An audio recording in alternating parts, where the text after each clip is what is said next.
मंडळी, ही छोटीशी घटना मी तुमच्याबरोबर शेअर करते आहे.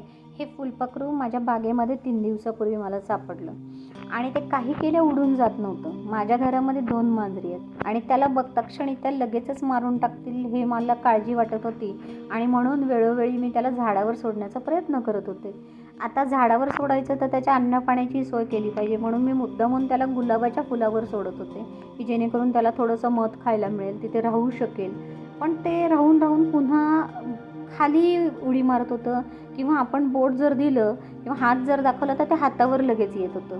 मला कळत नव्हतं की ह्याच्यासाठी मी नेमकं करावं काय, कारण त्याला हाताचा स्पर्श इतका आवडला होता की तो हात सोडून दुसरीकडे कुठे राहायलाच मागत नव्हता.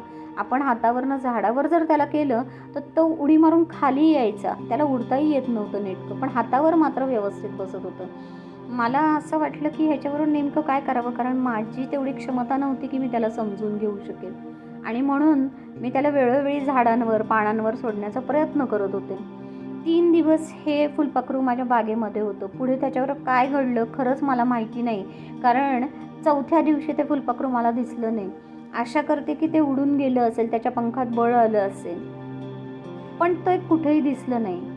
बघा, एवढ्याशा जीवाबरोबर माझी ही छोटीशी जी मुलाखत होती ही मी तुमच्याबरोबर शेअर केली आहे. त्याचे हे छोटेसे व्हिडिओज मी तुम्हाला दाखवलेले आहेत. काय म्हणतो आपण त्याला, मूकजीवालासुद्धा किती ज्ञान आहे आणि किती त्याला जिव्हाळा कळतो या व्हिडिओतनं तुम्हाला बघायला मिळेल.